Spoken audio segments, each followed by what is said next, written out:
নমস্কাৰ, মই নৱজিৎ চহৰীয়া। তো আপোনালোক সকলোৱে গমে পাইছে যে মই ইতিমধ্যে এটা ডাঙৰ ক্ৰাইম কৰি পেলালোঁ। তো মই ভবা নাছিলোঁ যে এনেকুৱা কৰিলে এনেকুৱা হ'ব। তো মই নিউজ বহুত কমকৈ চাওঁ, যাৰ কাৰণে আজি গম নাপালোঁ যে ৰঘুপতি চিনেমাখন ইউটিউবত আপলোড কৰাৰ কাৰণে যে আজি মোক কেছ হ'ব বা জেল হ'ব। তো মই ভবা নাছিলোঁ এনেকুৱা হ'ব বুলি। আচলতে মই এনেকুৱা কৰাৰ কাৰণ এটাই, তো মই মানে মোৰ ইউটিউব চেনেলটো গমে পাইছে যে ভিউজ নাহে। আপোনালোকে হয়তো নিশ্চয় চাইছে মোৰ ভিডিঅ'বিলাক, এতিয়া চেনেলটো চাইছে আপোনালোকে খুচৰি, মই গম পাইছোঁ। কিন্তু তাতে দেখিছে আপোনালোকে ভিউজ একো নাহে। তো মই ভিউজৰ আশাতে মই চিনেমাখন মানে ভিডিঅ' কৰি আপলোড কৰিছিলোঁ।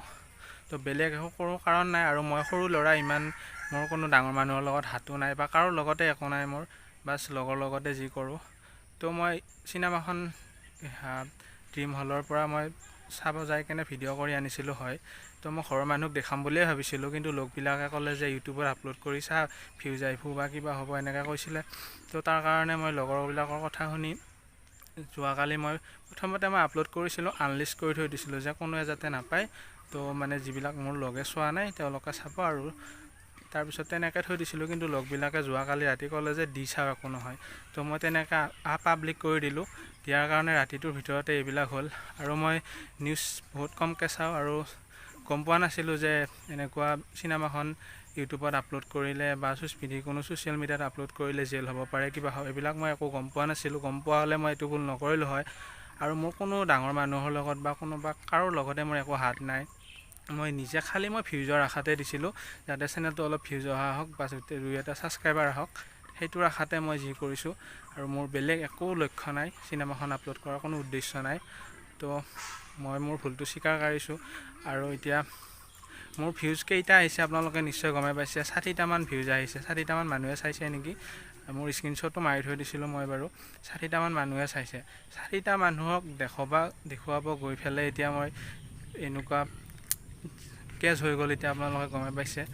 তো ভবা নাছিলোঁ এনেকুৱা হ'ব বুলি। তো আৰু মই গোটেই দুখীয়া ঘৰৰ ল'ৰা।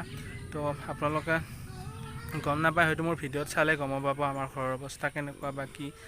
তো এতিয়া নাজানো মোক কি হয়, আপোনালোকে পাৰিলে মোক ক্ষমা কৰি দিয়ক। এনেকুৱা ভুল মই আৰু জীৱনত কেতিয়াও নকৰোঁ। আৰু মই ইউটিউব একদম টোটেলি মই বাদ দিলোঁ আজিৰ পৰা। কেতিয়াও আৰু ইউটিউবত ভিডিঅ' নবনাওঁ আৰু এনেকুৱা কেতিয়াও নকৰোঁ মই। তো মই আপোনালোক কাণত ধৰি মই ৰিকুৱেষ্ট কৰিছোঁ, ক্ষমা খুজিছোঁ, এনেকুৱা ভুল আৰু কেতিয়াও নকৰোঁ। তো এতিয়া মই বুজাব নোৱাৰিম মই কি অৱস্থাত আছোঁ। তো মই এটা কথা কৈ দিওঁ, মানুহৰ এটা জীৱনতকৈ যদি চিনেমাখনে ডাঙৰ বস্তু হয়, হওক আপোনালোকৰ কাৰণে একো ডাঙৰ কথা নহয়। কিন্তু যদি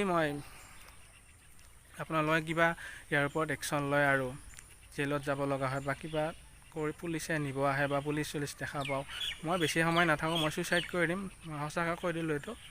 কাৰণ মোৰ কাৰণে মোৰ ঘৰৰ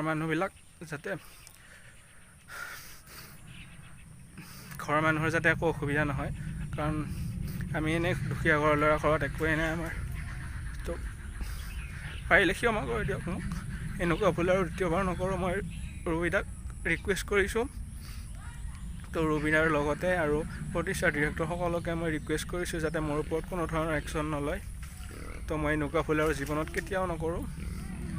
তো আপোনালোকে পাৰিলে মোক ক্ষমা কৰি দিয়ক। মই জনা নাছিলোঁ আৰু মই ইমান বুজা হোৱা নাই এতিয়াও। তো মোৰ মাথাই ব্ৰেইনে কি কৰে মই নিজে নাজানো। ঘৰৰ মানুহেও জানে যে মোৰ অলপ ব্ৰেইনটো অলপ পাতল। তো মই কি কৰোঁ নিজে নাজানো। তো আপোনালোকক মই ৰিকুৱেষ্ট কৰিছোঁ, মোক ক্ষমা কৰি দিয়ক। এনেকুৱা ভুল আৰু জীৱনত নকৰোঁ, প্লিজ কৈছোঁ। আৰু আপোনালোকক ভৰিত ধৰিছোঁ, ক্ষমা কৰি দিয়ক।